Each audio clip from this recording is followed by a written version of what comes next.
there's a lot to it at 11 for like a 5-minute break, and then we'll come back. And we might not go all the way to 12 because it sort of thinks this is going to leave people time to kind of grapple with Excel. So kind of have that last hour in a bit for you to try and for me to be here and be able to help you kind of overcome some of your fears of Excel, because Excel is really easy to use. Okay, so just what is evaluation? So there is this helpful, and I think everyone should get the slides afterwards, website, which goes through kind of the processes of what you need to basically show that the program you're doing is having the benefits that you say it is. So it's kind of very useful as well to think when applying for funding, to say, to have an idea of what you think you're going to be doing, what impact it will have, and how you can measure that impact, because that's really what funders are looking for. And it encompasses a wide range of different methods or different ways to kind of evaluate. So what we're talking about today is kind of using data, but there's also the using of stories, and in a lot of cases it's a combination of the two. So you can have stories and a bit of data, because people, especially kind of organizations that provide funding, like to have the numbers, but then it's also nice to have the context, the stories behind what you're doing.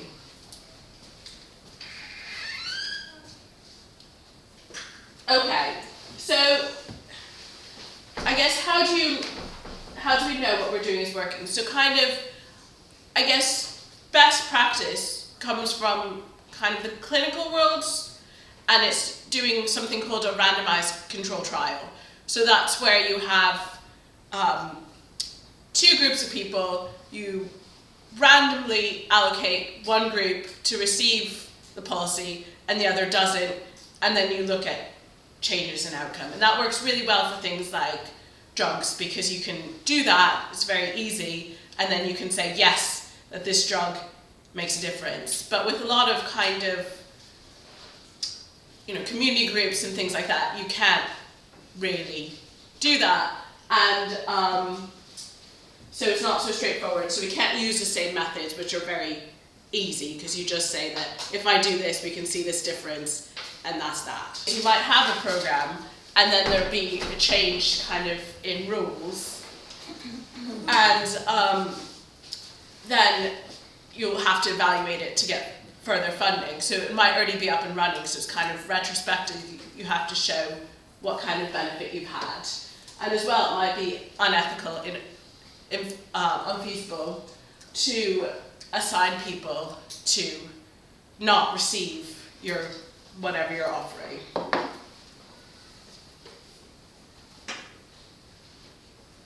So where do we start then? So many of the activities that all of you, from what you've described, are involved in would be considered what's called, in the academic literature, complex interventions. So what that means is that there's many different things going on, and that it's targeting a range of different behaviors, outcomes, different groups, different expertise and skills, and that how do you put that all together to come up with some kind of meaningful numbers to say what you're doing is making a difference. So this then is a framework that has been kind of developed. Can't see that one. I'm going to try to see if I can make it any bigger. Don't know if I will be able to make it bigger. Yes. Can we zoom Um, Can't you send the link of that to the Emma and then forward it to us? Oh yeah, so I'll send you all the slides so you'll have the link. As I say, I don't know exactly how to make it. Maybe if we come out of the slide. If you come out of the slide and zoom in, is that right? Yeah, zoom in. So let's see. Yeah, we're just down at the bottom. Down there. Right, maybe. That zoom in bit. I don't know. No, actually, I don't know. Just about the Sorry, same, innit? we're waiting for the link. Yeah, we'll get it. We'll get the link. It's easier. I will just Read it out. describe it. So the first thing you do is you either say what you're going to do. So, you know, what is the plan of your organization? What's the idea that you have? What's the activity that you want to evaluate? This, I guess, is not really relevant because this is more if you're coming from an academic thing where you identify an intervention, but you don't need to worry about that for the people here. And then this again, possibly not so relevant, it's about feasibility. So it's thinking about, you know, is it possible? I guess when you're thinking about funding, this is quite important. So it's thinking about, is what you're proposing, is this something that there's a need for in the community? You know, thinking about how many people are potentially going to attend. So that's all around kind of feasibility. And how long you think that people will engage with the program. So those are all kind of things that it's useful to think about when doing an evaluation.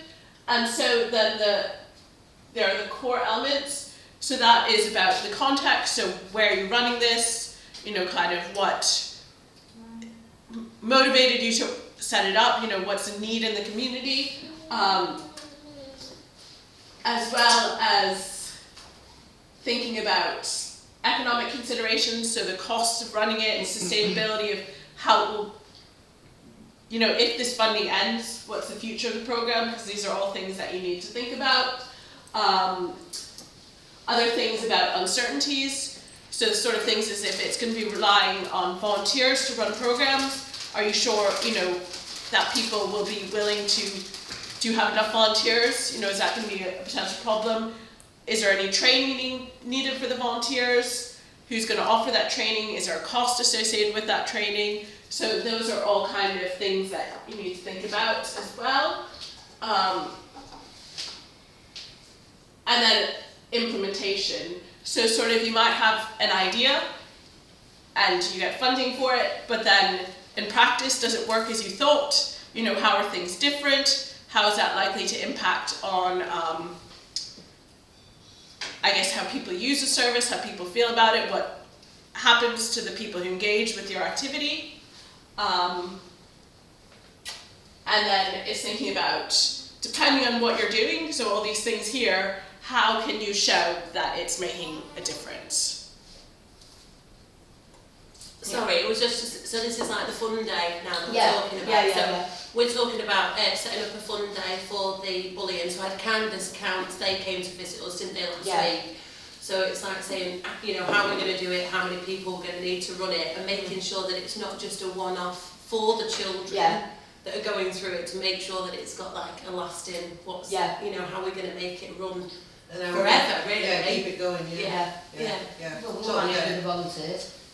We'll manage with the volunteers. Yeah, I know, but it's just thinking about, you know, like everything that's mentioned, I might just bring it all back to, you know, what we've got inside. Yeah, this is why I said about doing the questionnaires and stuff. And, you know, like saying, collecting the information of who's there and what their needs are, and then it changes and it adapts as to what the people need. Yeah, That's exactly, it. So I guess that's really helpful. And then thinking about, because it's good, because it's kind of hard to have the abstract, so if you have concrete examples, it makes it a bit easier. So same thing with the fund day, like if it's something you want to do annually or biannually, you know, thinking about how will it change the kids' experiences, lives, you know, and then if there's another one, you know, what do you expect to lead on from the first one, and how will that, you know, be adapted to the second one?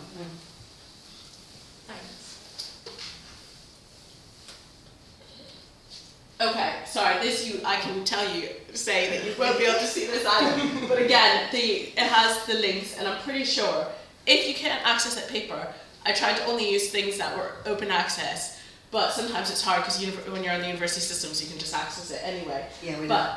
Access anything. Then let me know, because I can send you the paper. I mean, a lot of it is...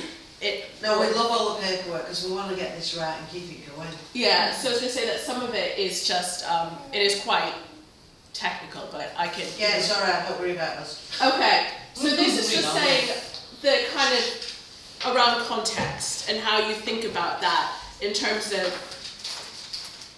what that means for the implementation, or how, you know, people perceive it, because there are these things that will impact it. So basically it's saying that because we're working in a complex system, there's going to be unintended consequences or challenges, and you just need to factor that in thinking about how it will work. So sort of things, I guess, for the fun day. I don't know if it's going to be outside, but say it was outdoors and it rained, that might impact on, you know, kind of people who come, you know, what activities, you know, so all these things then might, you know, impact on the evaluation the first time. The fun day is kind of a disguise to what it's actually about. So we want to give the kids a voice to be able to share their feelings, because we feel like they're not given that opportunity in schools as much as what they should be. So that's, and then just masking it all with a fun day. Yeah. But giving them a platform and a, Yeah, but we better have an A and B plan. yeah, And a C. always.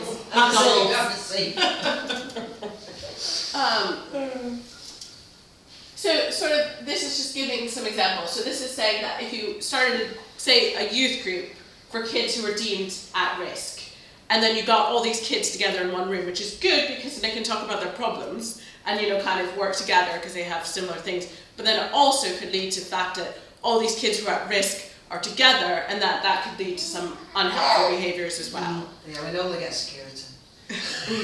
What me? Yeah. So that's kind of one of the things that, you know, might be an unintended consequence of the event that needs to be considered. But then there's other things like, I guess, positive feedback. So that was kind of more of a negative feedback.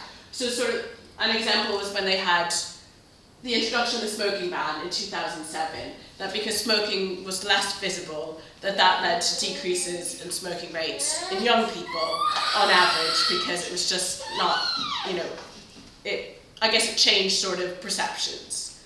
So that would be a positive feedback loop from something.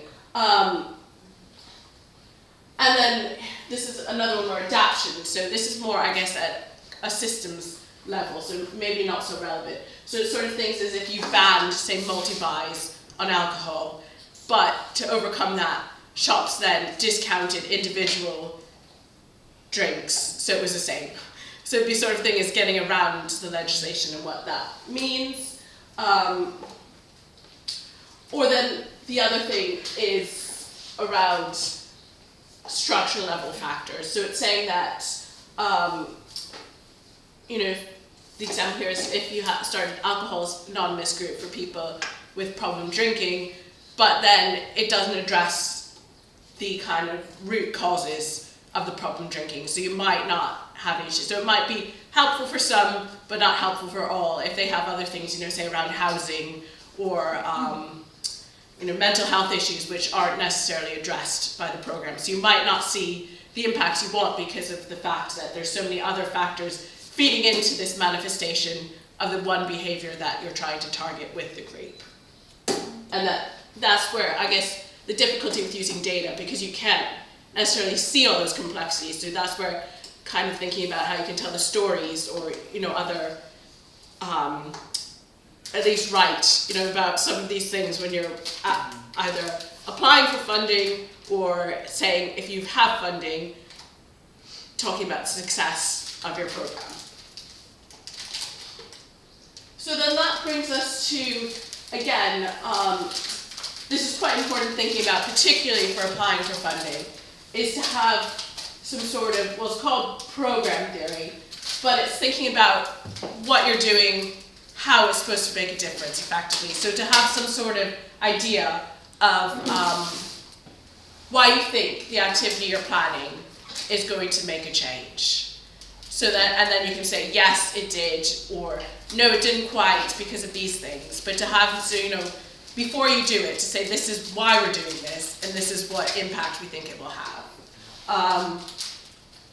And so then some helpful things to think about is thinking, so what's the problem we're attempting to address? So with the fun day, you said it's that kids don't necessarily have the opportunities to discuss their feelings in school. So that would be then the problem. So what difference are we ultimately trying, and I guess then why should we intervene? So thinking that, well, mental health, big issue, sort of importance of kids, you know, thinking about their future and giving them these opportunities. So you can go all along those lines. So what difference are we ultimately trying to achieve? So I guess with the example of the fun day, is it giving kids an opportunity to have some fun and to discuss kind of some of the issues they're having in a safe place. And then given this, what specific changes do we need to see? So thinking about, I guess, the fun day, how do you think, I'm going to bring it over to you. So what do you think changes do you want to see from having this fun day? I want to connect into other services. Like, I find that there's not a lot of communication, or it's not the best as what it should be. I know a lot of us might have found out about today through the Sparks group, and that's a fantastic, platform. I was there when Debbie Kerr was running it, wasn't she? Yeah. She's retired now. But, it's fantastic, but it's very specific. There are so many different services and so much money coming into this town, and sometimes when you go and visit different groups, it's not a very good turnout, and it could be a lot better. There's a lot of people that don't know about it. Like we always say, if you can't make it to us, we can pay for transport, we can sort it out. I know you put on the email about childcare today, which might have been a good idea. But there's always ways around it, getting the kids connected into other services in the town, because it's good for them. Be it Rainbows, Scouts, You Are Potential. Like there's loads of groups, isn't there? We all know. It's just getting them used to their full capacity, really. I think for me, I find that I put on a full timetable of things, and everything that, we understand what the needs are, we understand the cost of living crisis, health and wellbeing, mental exercise group, and all, so everything is on. However, I'm not interested. So I have the different levels. So obviously there's a need. I'm in the most deprived, ward of Blackpool. There's a massive need. The centre's been shut. So I think, well, should we have not put all this on first and try and get that engagement? Well, I think it was a good way to put them on first. Go and say, hey, listen, this place here, you need that, it's already on. Whereas if we didn't, we'd have to wait for the funding to get the stuff in. So I thought, no, we've done the right thing by putting it on now. Now we just need to. And they go, oh yeah, it's nice, yeah, just, no, not for me. So they don't want it. So I'm at this level trying to do the reports and things and trying to feed back my numbers, because I'm only funded for a year at the moment, so I want to have made an impact. Yeah. So my numbers are really low. Mm-hmm. But I've worked so hard. Yeah. So it's very difficult for me to kind of prove. I don't know, what does it look like? The centre was shut for a while. Does it mean it's not really working, there's not a need for the centre, the centre closes down? How does it look? So are you just at one specific centre? So it's Claremont. Right, Claremont. Yeah. Yeah. So there's been a bit of change going on up there as well, aren't there, recently, I think? Yeah, but again, there's a lot of money that's been spent in that area. There's lots of organisations, there's lots of things happening. So in terms of youth provision, there's this, there's all the things are there. Mm-hmm. People are just not accessing them, and they don't want to, and it's kind of, that's my... Well, I live in Claremont, how are you telling people? Socials, leaflet dropping, knocking on doors. I say we've had no leaflets come Oh, through. leaflets. We've found Whoever your Claremont. leaflet's dropping's not dropping. It's me, myself and I. I'm a team of one, so Oh, yeah, I'm trying I did go out with the coronation thing and then Williams, because she's onto that. Lynn She's got Williams is my line manager and the lead of the council, but she's extremely busy. So again, Oh, no, you have to get in a face. me, myself and I. I've sent 7 emails. She's still celebrating her last. Oh, right, no, you should get in a face. Is that We when have to, didn't we, Krista? Is that when the stories would perhaps come in instead of the figures? So like the people that have engaged, what the outcomes Yeah, have been? so I've been working on case studies. So case studies that have gone, some referrals that I've had is more obviously positive than the numbers look low. But case studies, there are some that I've worked through and we've kind of through the system and kind of had some really positive outcomes. So my stories are higher than my things. Yeah. No, I think it is difficult because you're right, because you can have the stories, but you do need some numbers, because otherwise. Yeah. But no, that's interesting. I'm just thinking about kind of. Just thought, So I guess thinking about your example, so it's kind of. So you have the activities. Not through all of them, like I said, 7,000 people who live in Claremont. I'm getting through She's it. not helping you, should. You should come and meet us. So you have the activities, and it's just thinking about how these activities will achieve the results. So it's more, I guess it's thinking about, so some of these things is, with engagement. So so that is an interesting problem. So I can feel deflated by it was when obviously my funders are, they're like, I want to see your figures, how many people have you got in employment? So for me, I see it as in like, where we're coming particularly, they're not at the place where they're ready for employment. It's about employment readiness, it's about supporting the mental health. So when my funders say, give me figures of how many got into employment, that's not No, the exactly. need of the area, so it's Yeah. really difficult to kind of read that back, do you know what I mean? So I Because kind a of, lot just want to come along to those job clubs and things because it's friendships. That's the main you know, thing, so it's I'm building them. focusing more on, that engagement, that isolation, that making friends, that mental health stuff, and then we'll get to the employment. Yeah. Yeah, so I guess that's the kind of thing with the program of change as well. So it's not, if you go to a job club, then you're going to be a job in 3 months. So it's thinking about kind of, those pathways, because there's obviously intermediate outcomes that need to be considered. And I guess it's a sort of thing that's quite important as well. One of the things that I'm interested in is how you change as well the expectations of funders. Because if you've been unemployed for a long time, doing a job club for 6 weeks is not going to change that, because there's obviously because what we were saying, like, with the Alcohol's Anonymous, this sort of thing is there's other structural factors in place that the job club in itself is not going to address. There's all sorts of things, people are working on trauma-informed care and things that they don't understand and they're not willing to open up, or there's a lot of it that you need to understand to get on that level before they're ready for employment. Yeah. And so then just thinking as well with the kind of, you were talking about for dementia groups, the funding, so thinking about kind of what do you hope to achieve from the groups, and having these clear outcomes that are measurable and achievable. Well, I don't know how you sort of smile, which is what I'm trying to achieve. Yeah. And to people.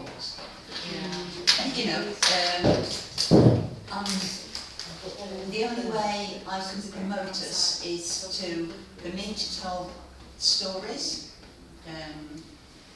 go on Facebook, stuff like that. And we're building it up, and we're pretty much at our capacity now. We're getting about 40 people every single week at the cafe. We're trying the biggest hope we can give for people living with dementia is to introduce music into their lives. And so I'm working very closely with the charity Music for Dementia, which is absolutely fantastic.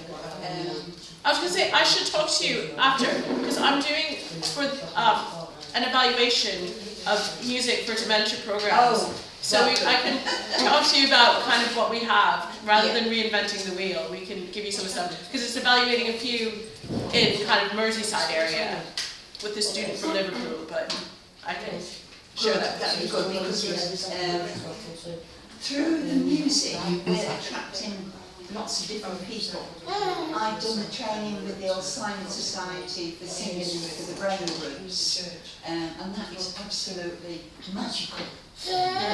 Instead of us creating a playlist of what we think they should be singing, we have requests. So last week we had a few Beatles songs, we had a couple of war songs, but we didn't know the words to those, so we were too awful.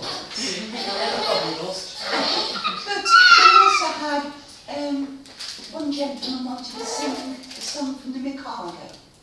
And we thought, gosh, this will be interesting. This is way out of my league. So we got all the playlists, and all of a sudden we started singing. And it was magical, absolutely. And when it had finished, I said, gosh, John, didn't you do well? You remember every word. And he said, I didn't only remember every word. I could see him up and sat on the front row when I first performed it. Now, how do you put a report in evaluating that? See, that is very nice. There is a little bar in town that they carry open Sunday afternoon, and it's predominantly older people. And I go, I can't sing. And I think about those things. They probably have a carer who supports them or whatever. But in that moment, they know all of them words, and they are there. They are there. And honestly, every week I cry. Yeah. It's They absolutely. might walk into the on the walking sticks, heads down, not looking at anyone. Now, if you get them to sing, they've got a spring in the step, and all of a sudden they're in a different zone. So I was going to say, I personally, in my work, have done a lot of things with kind of dementia. So there are actually loads of ways to objectively measure it, because you could even do things like, well, there's some cognitive measures that you can use. There's also as well, you know, kind of time, be able to not move into a care home. So that's sort of, there's loads of objective ways. I mean, the other stuff is much nicer, but there are ways to kind of... Well, I'll leave all the reports to you, clever people, I'm just on the ground. But just before I move on, social prescribing, I think that is a very good way of reaching out to, say, lots of people that be interested in these kind of activities. I do social prescribing for social enterprise solutions. Oh, right. And you talk to such a wide range of people, and sometimes you just twig in the conversation what their interests are, and if you've got something like this to suggest, I think that works. Yeah, that's what it's all about, you know, social prescribing is having those open discussions and, you know, building up that rapport, you know, for people to open up and, you know, start to tell us, you know, the different issues and, But you know, they simply different don't know supports. how to get themselves out of the loneliness and where to go to achieve it. Well, that's me at the moment. I'm actually helping this lady. She's disabled. She goes shopping once a fortnight. I don't think so once a fortnight. She doesn't have any visitors, so she's lonely on the last for 2 weeks. I go around every couple of days just to make sure she's alright. Plus, I'm doing bits of jobs for her, like cleaning the back garden because the dog's poop. I'm doing the front garden tomorrow and sorting all that out because she's got benches because obviously she can't walk. Well, she can, but she can't walk far. And she goes into the front garden. But I want it to look nice for her. She turned around and said to me last night, what size t-shirt, what size top are you? I went, why? She went, I just want to know. So I said, and I need you. She went, well, I just ordered you a t-shirt. Well, what for? She went, doing your garden. I went, I don't want pain, I don't want any. It's just, it's communicating for her. She's got, at least she's got something to talk to. It can make such a huge difference. So then thinking about kind of this, how you think your program will work and change, a really useful thing is to develop what's called a logic model. So this is particularly useful when applying for funding. And as well, then kind of it gives you that framework. So if you need what you have in the model with some numbers, effectively. So it's basically just, you can be a graph, a figure, between, so the resources that you have or plan on using, what activities you plan on doing, and what you think the intended results will be.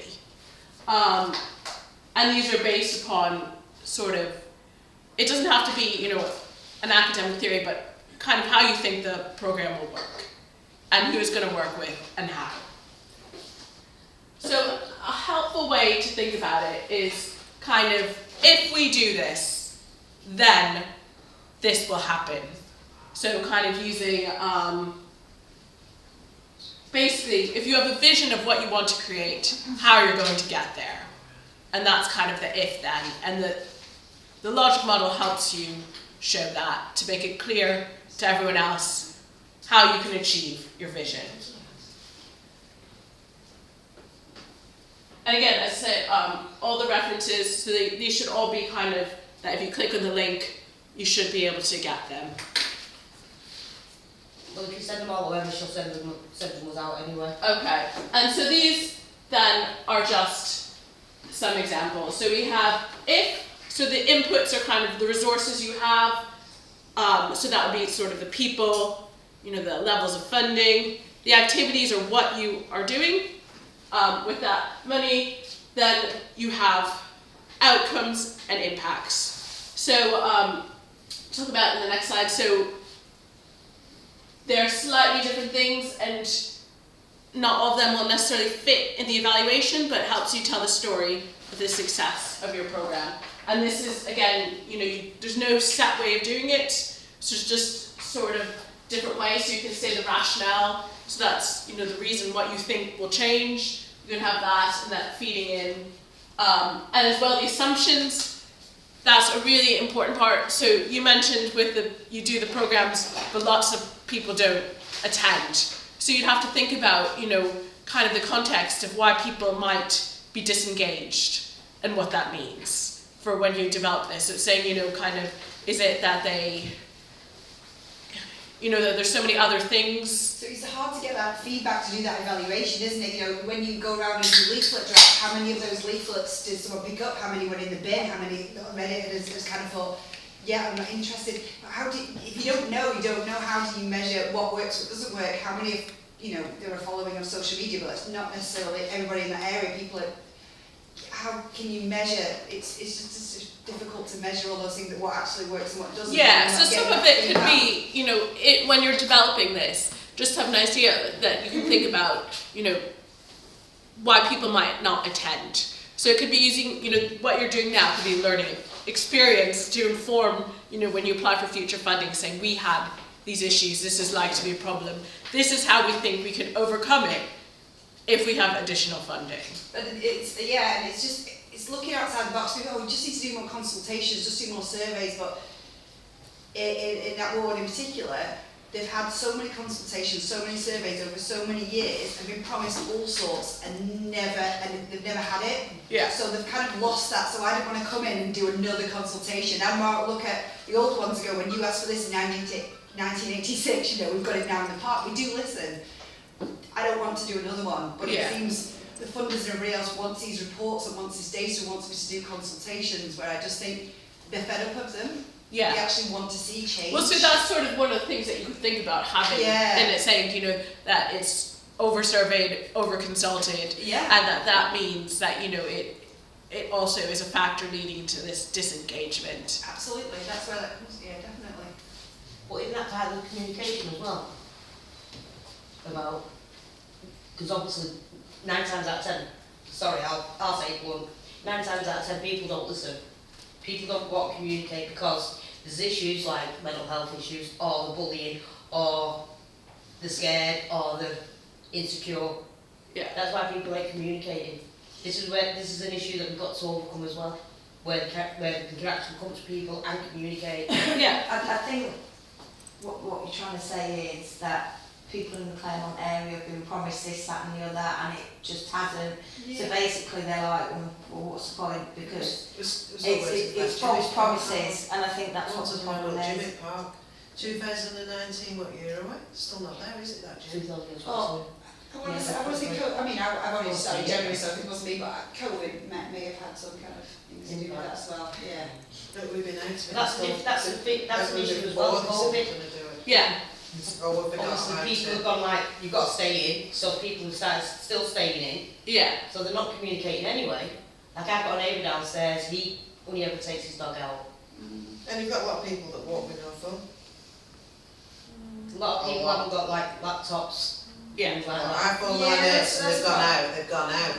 They ain't taking the phone. But I live on my phone.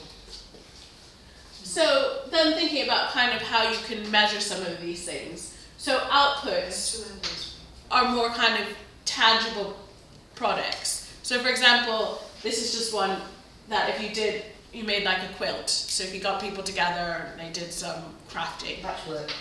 Yes, that would be, you know, an output. So say for the fun day, I don't know, if the kids did some crafts, that would be one of the outputs that you had.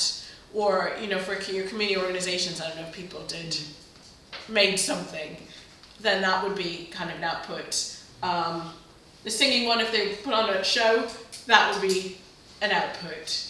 Or I guess with Ukrainian, you know, sort of things, if there was a Ukrainian celebration day, then that would be kind of an output. And so the outputs are kind of something, they don't go into the evaluation, you can just say this is what we've done. But the key thing is how these outputs then make, you know, improve people's lives effectively. So what does that do?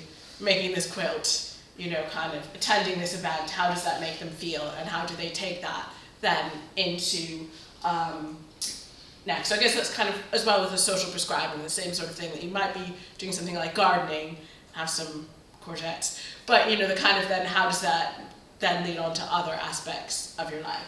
Okay, so that is why the logic model is important, because it's then can help you kind of separate out, so some of these outputs from outcomes, thinking about what the outcome is. So again, you know, say, think of social prescribing, if you did gardening, sort of thing that, how would that, so it would be increasing sense of, you know, friends, achieving something, watching something grow, you know, kind of the benefits to mental health for that. And so then would your outcome be, you know, improvements in mental health? Because you'd also think, because I guess when you mentioned with the employment, so I would think of that as kind of a third down the line. So you'd have first, you'd have to have these improvements in mental health, self-esteem, to get people to then start to think that yes. And then into volunteering. Yeah. You know, And getting used to kind of having, then maybe into employment. exactly, so having a more regular schedule, having to be somewhere, Yeah, yeah. and then thinking about Yeah. going to paid employment. Yeah. So there's so many kind of Absolutely. intermediate outcomes that I think as well, thinking about what's achievable. So some of it might just be the improvement in mental health and maybe volunteering 1 day a week, and that would be a success. Yeah. And so being realistic with funders, saying, you know, we're not going to get people into work, but we might get people doing Yeah, this. so they just send me this, you know, and I have to, particularly about how many, you know, and most of the time it would be zeros, do I lie or do I just be honest? But I would rather a different format to show, like, you know, those wins like that. Yeah, so that's kind of, I guess, one of the important things as well, is to get funders to realize, you know, what is achievable. And if you can have that at the start, saying this is what we can do, and then, you know, that hopefully then that will start to lead to a system change where they say, we're not going to expect this, because, well, it's the same thing with research funding, that they expect more and more and more and more. So that the employers, they give you an SLA, which is kind of like what they expect, because they run so many other community centres would have been running successfully for so long, but actually ours, every area is different, every Yeah. need is different. Well, the same thing with So the context. having the same Yeah. SLA is unfair, Yeah. you don't understand the needs of the area, so that, yeah. So you can have multiple outcome measures, but I would say, especially if you're new to analysis, you don't want to have too many, because you need a bigger number of people then to prove that there's a change. So ideally you'd want to focus on maybe 1 or 2. And again, you know, if you had your model saying this is how we think will happen, but we're just going to show you an evaluation of this, then because it's really difficult if you have, and then as well to disentangle, because obviously some of them will be related. So sort of things, you know, I guess with the employment one, you're going to have the self-esteem and, you know, friendship group, that might then lead you, but you know, they're not, I guess, they're correlated together, and how you measure that. Or same thing with social prescribing, that some of those, it's not, they're all working together, so it's saying how do you focus on one and what does that mean? And as well, you don't necessarily need to focus on individual outcomes. So I guess sort of things with the fun day, so you could look at kind of, if you want to help integrate children into services, that could be one of the things. So looking at just referrals into, you know, different programs. So it doesn't have to be, you know, a tangible outcome for the individual. It could be more a system level change. Okay, so now what I want you to do is to get into groups. Groups potentially around if you know, the program you want to evaluate, and think about having a go at a basic logic model. So we'll do that for 5-10 minutes. Is all right. And I guess people, Ruben, if you want to work with someone, if you have single groups, you can possibly, you know, if you're here, only one here from your organization, some people, because there's the researchers here, they can work alongside you. There's just an example, the Warwick Edinburgh Mental Health Scale. I talk a bit more about this. It's about 6 questions that you can ask people just to assess, you know, if there's been a change in their mental health. There's also the SF-12, which is another one to measure health, but it also includes some physical health measures as well as mental health, so it's kind of a more holistic measure of overall health.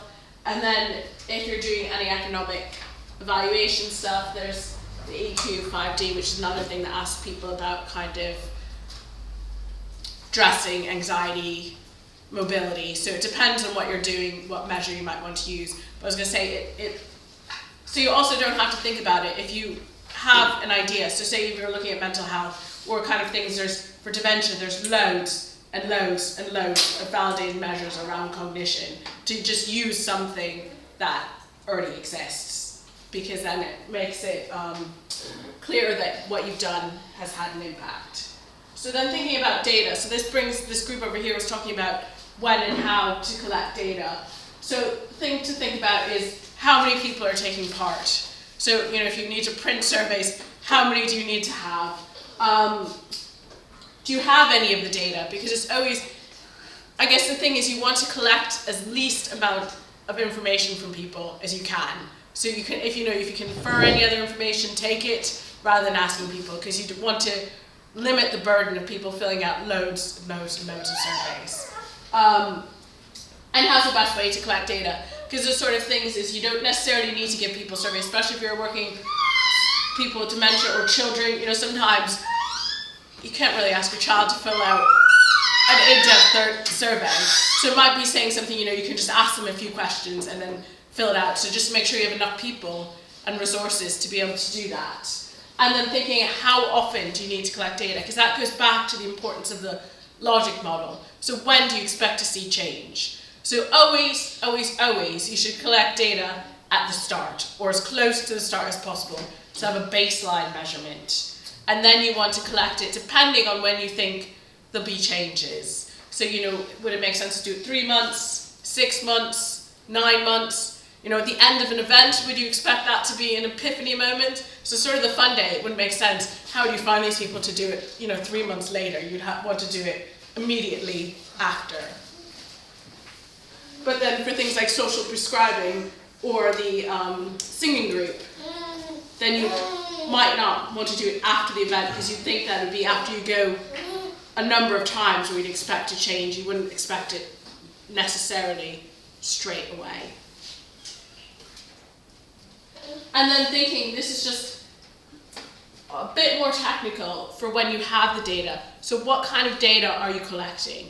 And we're going to go into a bit more of this with the spreadsheet. So say, is it something like income, where that you can compare? So, you know, someone who earns 15,000, 20, and 25,000, you can rank those. So that impacts on the type of analysis. So you know that 25,000 is 5,000 more than 20 and 10,000 more than 15.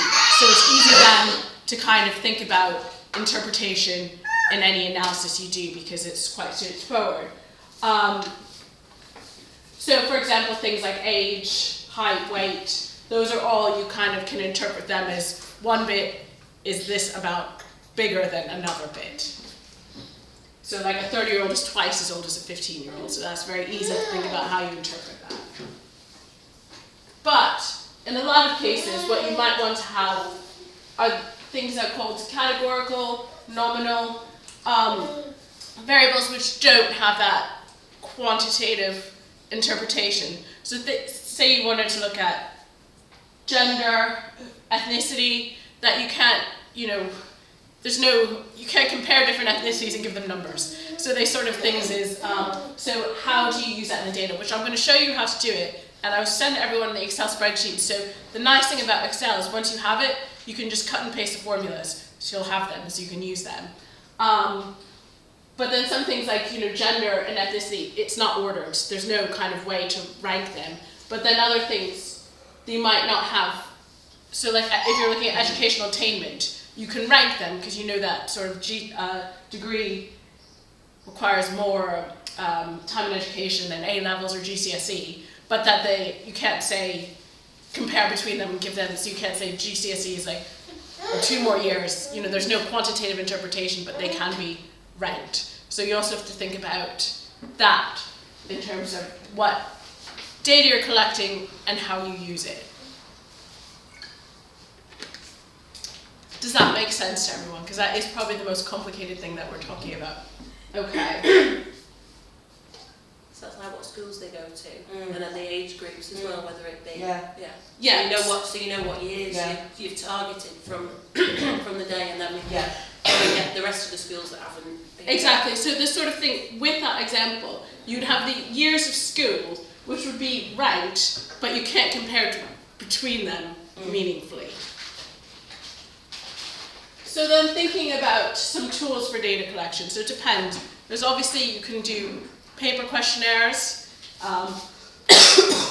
or there's some free tools that you can use if you have tablets or sending, you know, with QR codes that they're pretty easy to set up because they have templates. So that's SurveyMonkey, and then this is another one called Smart Survey, and both of those are free to use. So when you get the slides, you can click on those and it will just take you straight to the link so you can have a look on how to use them. I tried to get on that survey the other week, and they've started charging now. Because I was asking in the office if they had like a business one that we could use. Because I have used it before in the past, and it's helpful, especially if you're just going to collect the data on a phone or a tablet. Yeah, I was going to say you might, because with Doodle they did that, where if you go through Google, it takes you to the paid one, but you have to search more to get to the free one. Right, so it is still on there somewhere. Yeah, because I was going to say, I made these slides about a week and a half ago, and I was able to find the free one. Right. So I can... So don't go through Google. Yeah, so you have to go through the website. Yeah. And it takes just a bit longer. And also free accounts allow you a certain number of surveys, but you're not And then you pay for it. Yeah, you have to, or a certain number of attendees. Participants, Yeah. So then the other thing is thinking about what is the purpose of, you know, any evaluation you do. If it's just to look at the service, it should be, I wrote survey, but I should have said service. So if it's just to evaluate the service, usually you don't need ethics or consent to get, you know, to collect any data from people. If it's a grey area, if you're going to use it for promotion, then you might want to just ask people some sort of consent form saying we're going to use this to promote our activity. If you're just using it to say, for the funders or forever, to say this is what we're doing, usually you don't need any sort of consent or ethics. But if you're using it for promotional material, I would say you want to have consent from people just to say, are they okay with that? And as well, if you're planning on doing any additional research, then you'd want to have some sort of, as well, consent to say, you know, are people happy for you to use your data for other things? Okay, so now we're getting into how to analyze data. So Excel, I would say, is probably easier to use than some of kind of Google Docs or any of the other open source software, just because they've invested quite heavily in adding data analysis functions. So I would say that would be my suggestion, is to, if you can, use Excel because it's easier than using Google Docs. And then thinking as well, do you need to input the data? So if you're collecting kind of the information, to make sure you have the resources then to have someone put it in, because it takes ages and it's really boring. Or are you using kind of things like SurveyMonkey will give you the data in a format that you could then input into Excel quite easily. So I think it's CSV. But, so that's just also something to keep in mind. And then, as I mentioned in Excel, I'm going to now go and open this to see. So there's a thing where you can add in, which I'll show you in my Excel, a program that lets you do data analysis. So I can show you quickly what that looks like. Okay, so if you have it, because I've done it, so this will appear in your Excel. To add it in, let's see if I remember how to do it. So it's, I think it's share. No, not share. Is it options? And then it would be added. And then it is the, not the second one. So there's two analysis tool packs. It's not the analysis tool pack VBA, it's the analysis just tool pack. And then you just click on it, because I've already done it, and press OK. And that's how you make sure that you have this on your version of Excel, because it will not be there otherwise. If anyone has any problems at the end, I'd be happy to have a go. And that only works if you have the paid software. I think so. Yes, I don't, yeah. I don't. No, I did that. You get it for free, I actually went to pay for it. You get it for free, it can work, you don't need that. Yeah, I thought that, because I just tried to look there, you'd have to. So I was going to say, it all depends, because even personally, I have paid for Microsoft Office because it's $19.99 for the year to have the most basic one. So it's not expensive. It's £20 for a whole year, and then you get it. Yeah. So it was a lot more than that. No. I paid that then. I thought it was like £200 or something. No. I think it was a lot more. Yeah. It put me off. Mean, so that's just the kind of average of your sample. So across things, as I was saying, it's very important how the variables are defined, because sometimes the averages will mean nothing. So say if you're looking at your kids here in school, you could, Excel will let you calculate the average of that and say it was 3.7, but that means absolutely nothing. So you just have to be careful when you're doing things that has the meaning. And then you have the median, which is the midpoint of the data, and that doesn't necessarily need to be the middle, and you just have to think, it will calculate it for you, but you might not actually need to know that. The mode, that's the most frequently occurring value, so you can see if there's something, that could be driving some of the findings in your data if you have one value that keeps coming up. We have the standard deviation, and that's how much variation there is in your sample, so kind of how different people are. It's one way to think about it. And then sample variance.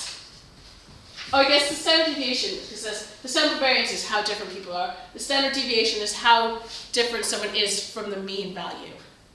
And then you have kurtosis. That is just thinking about when you look at the whole sample, if you were to put it on a graph, you get some sort of curve, and it's just saying the shape of that curve. And then we have the range, and that's the difference between the lowest values you have and the highest. And the sum, that's just adding everything together. And the count is the number of people you have in your data. So that is one of the commands that Excel will let you do in the data analysis. And then thinking about how much data you have is important.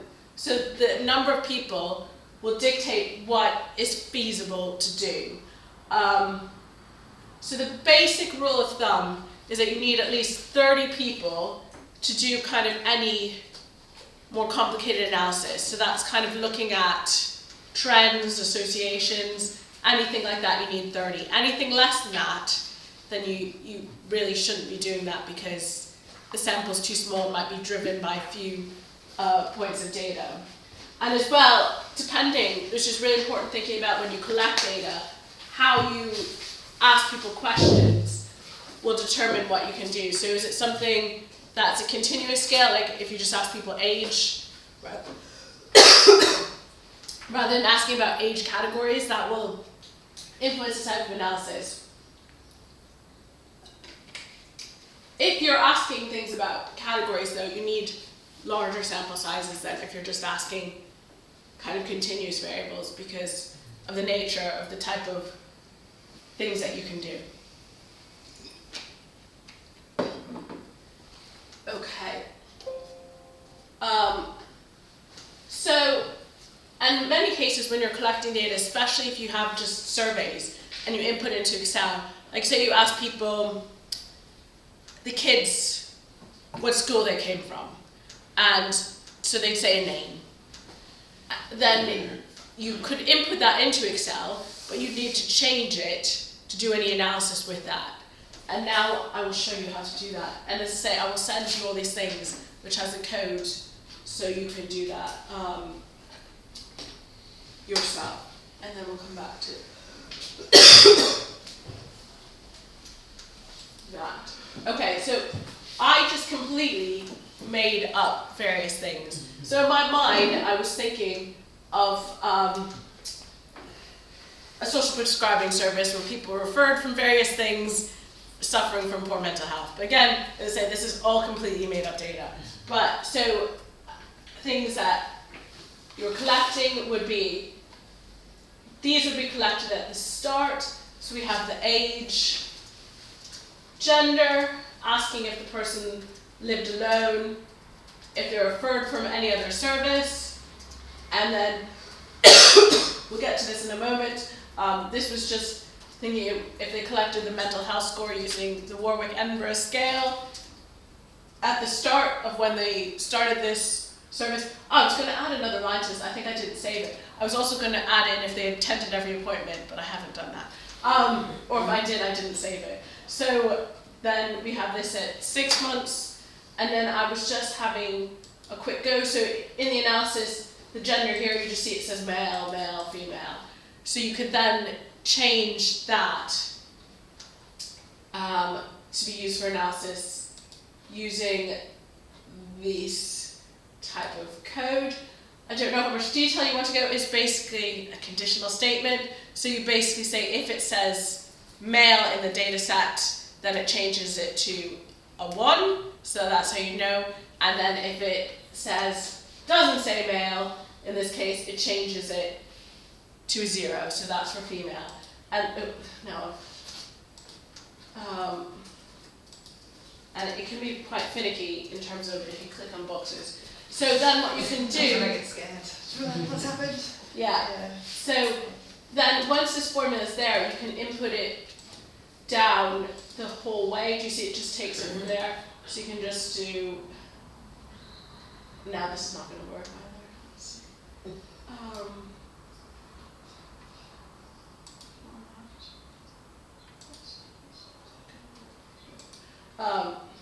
If you click on the first box under male, yeah, and now it goes.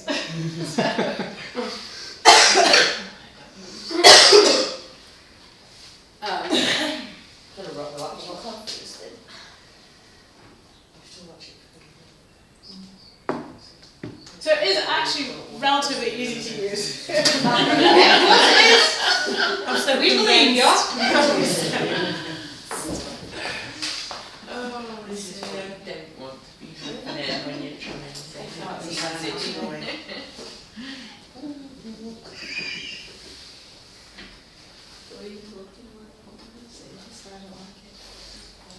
I was going to say, in part of the reason as well is because this is, as I said, with the £20 version, it does it all off the web, so it will be slower if the Wi-Fi is not very good. That's But- how it works. Yeah, I was going to say, when I did this at home, it was not so bad. Vi kommer till test manager.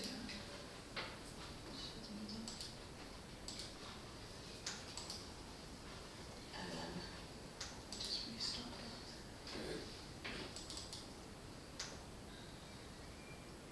Okay. And you can always close it and start again. So you can just kind of, as well, copy that, and then if you paste it down,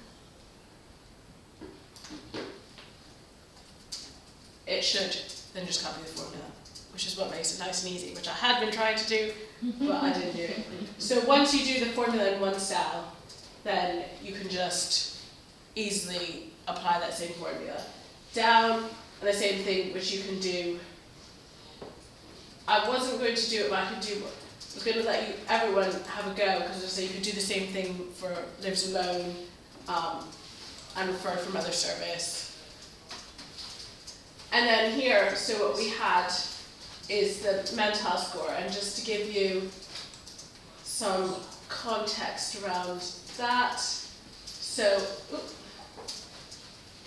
as I said, the nice thing about if you can find a measure that's relevant is if it has been validated, there's been loads of kind of research done on how good that measure is at measuring something like mental health. So this one is just saying that basically it's scored, I think, what is the top score? I can't remember at the moment. So if you have a score of 41 to 44, it's saying that you're likely suffering from possible mild depression. You have a score of less than 41, saying that you're probable clinical depression.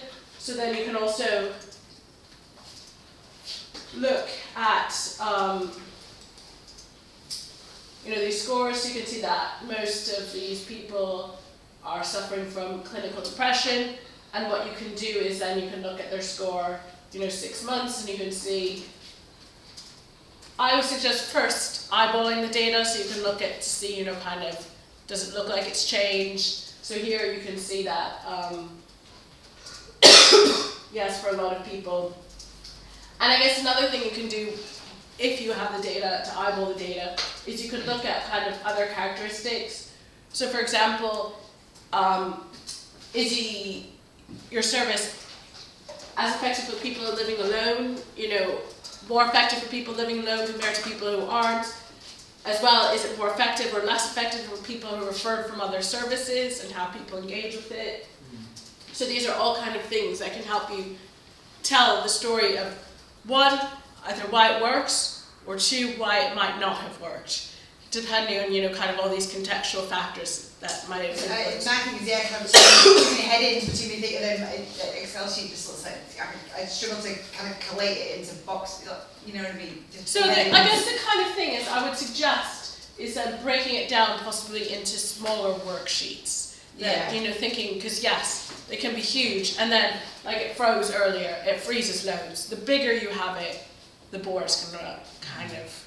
But if you split it up into smaller ones, then you have worksheets. one main that we add to it over the year, so you have a yearly report or separate reports, it's all. And to kind of, because I guess the whole thing is, even, because I tend to use I use kind of programs, software that you have to code everything, so I don't use Excel for my own stuff, I use much more complicated things. But, cutting and pasting columns is quite helpful. So I would suggest, if you have a master sheet, because I also save everything with different names, and then make, individual sheets for different projects. And keep your master sheet, but don't do any analysis off the master data, ever, would be my suggestion. To make little sheets, little bits of data, is the way to do it.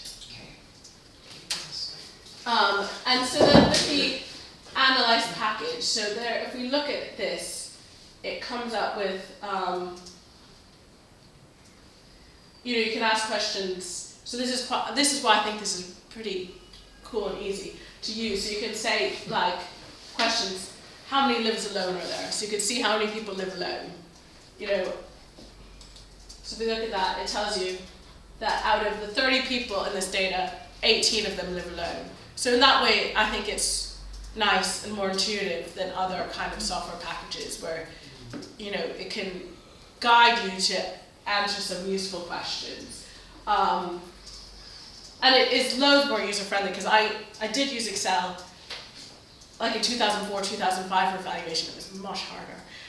When I came back to it now, I was like, oh, this is brilliant. So it has improved a lot. So then kind of other things you can do, sorry, I'm going to highlight this. So we could look at kind of the means from the start. So things like you could look at, you could graph it.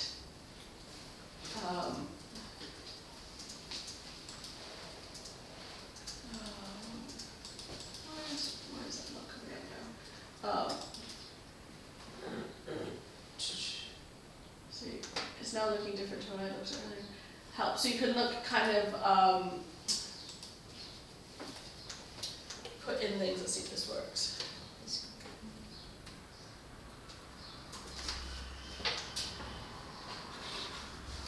So you could look at things like that.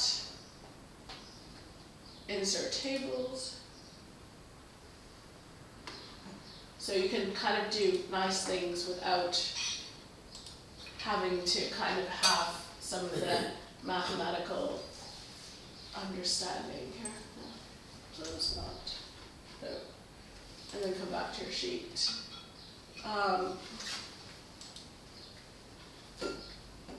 And then there's other things, oh, that's not what we want to do, that you can also do.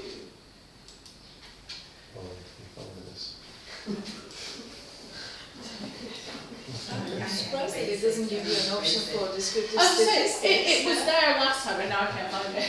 So I've gone through all these things. I was like, oh, it'll be easy, and now it's disappeared. I don't know where. That's gonna be No, it was in this analyzed data, but it's not here. I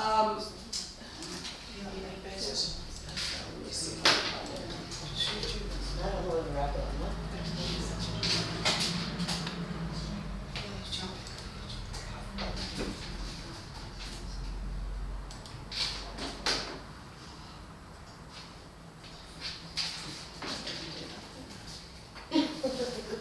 Unless I've done, I need to re-add that in. Can I ask a question? Yeah. Sorry, I know you're super busy, pressing a lot of buttons and my eyes are hurting. But don't know what's going on. So example, so if somebody funded me for 12 weeks of fitness classes, Yeah. and I need to prove that that worked or didn't work or whatever, so when I do like this many people, this much engagement, these numbers, but individually, this many people that just came every week or whatever, it doesn't, on that measurement, it doesn't show that it increased or decreased, and then do you break it down that each week had 2 people, then had 4 people show that actually it did increase, or do you funders just want the number, but that doesn't tell them how it Oh, so that would be evolved? easy. That would be really easy to do with this. If Yeah. you had Can you break it down? That's what I need. I need to prove what I applied for that it worked on my report, but I put too many columns, but I feel like it doesn't, yeah. So what you would need to, if you were to, the easiest thing is if you had multiple columns and you wanted to just look at the graphs, you just need to highlight the different columns, go to analysis, and that will show you if you wanted to just graph how it changed. Again, a really important thing with all of this is how your data is displayed. That's it. So when, obviously I'm quite new, so when they wanted these reports, I'd sent a report, like, can you explain what that means? Like, can you give me a template that I know then how you want it to look? So because I've never done it before, I need there's almost like basic templates to know then what information they want. Actually, that wasn't relevant to them, or even though that might be more relevant to me, but they just want that figure. So I struggle with that. So I guess it's the kind of thing, is that's where I think, with the first bit of it, is a setup. So it's saying, that this is how you think, the logic model is probably the most important bit. So you're saying this is how it's going to work. This is what we, the variables that we are interested in, the outcomes, the outputs, and this is how we're going to measure it. And then you can, and I guess the key thing is then to share that with your funder. And then it's to say, if you collect, and also think about this when you're collecting data, what exactly you're collecting, who's it for, how is it going to be used? Because really the key thing is cleaning your data and making it usable. Because that's why Excel is nice, because if your data is in an easy to use format, it just does these things automatically for you. Like it comes up with these. Yeah, I can Nice see, little once I get my head around it, I can see that. I guess I just need more templates of what a funder is expecting to see as a report, what that would look like as an Excel sheet. Am I clearly showing, all that extra stuff is exciting. I think I needed the beginners class before. I think the tabs at the bottom, sometimes say if you've got, like for example, inputs, outputs, or you have specific groups to start Yeah.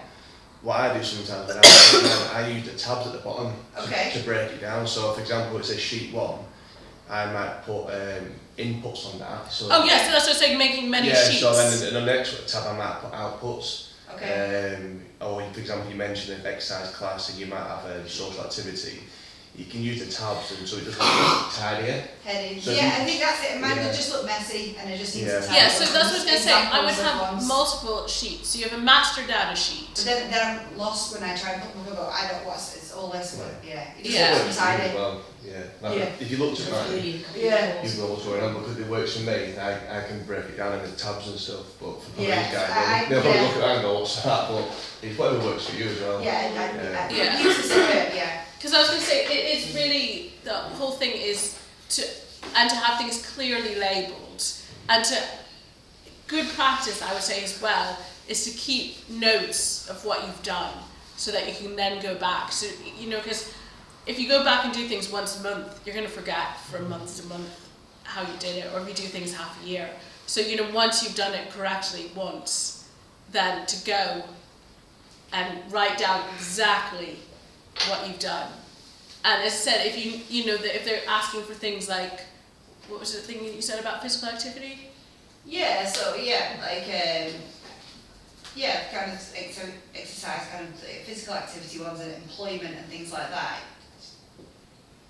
So is it changes over time? Is that what they're interested in? They just want bi-monthly reports. So just the counts, effectively, numbers. Yeah, but I don't want to just give it because it's not a reflection of, it's a reflection that it's not working, but it's not the need. It's just difficult for me to, yeah.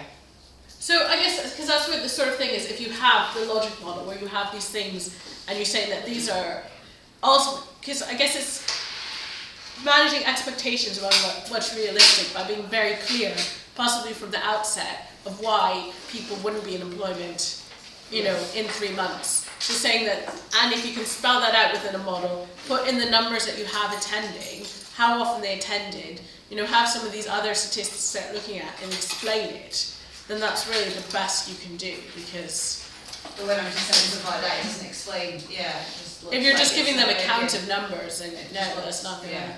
But that's why if you have all that ready, then you can just fill things in, and if you do one for have one each month where you change it and just save, because I have loads and loads of like I have one by, if I'm having projects, each month where data's collected, analyse the questions I'm interested in, but don't ever, as I said, do it off the huge spreadsheet because it's really difficult to do. No, I've avoided computers all my life since leaving school and never had a job with computers, so obviously I'm way behind, and all this kind of stuff. I But just as I get my say, head around as it. well, like Excel has loads and loads of 6.5 years of Pat Ranger was outside. Microsoft has lots of really useful help files. There's loads and loads and loads that they go through it with pictures, so it's easier. I find all the time, and I do a lot of reading and a lot of research. I guess I just, templates, I need templates, I think, and then I kind of know formats, example, and then I can, as I build, I get more confident with it. I don't, Yeah. Because as I say, there are some templates.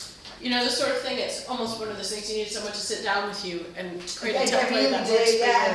I'm on my own, so I could do with some. That's my only bit that I'm struggling with, the computer side of things. Yeah. But as I said, my suggestion is if you can break it down into kind of just having a sheet with the data you need, that makes it easier from the start. And having the analysis tool pack, because there's loads of stuff you can do with it. And then you don't have to really think about what you're doing, because it just tells you what you might want to do, which makes it easier. Does anyone else have any kind of questions about anything specific to what you're doing? No? Okay. So what I will do is I can I'll send everyone this just example so you can have some of the code some of the, have a play around with it if you want, because obviously it's not real data, so you can change anything that you want just to kind of look at it and try out all the things. And yeah, so I think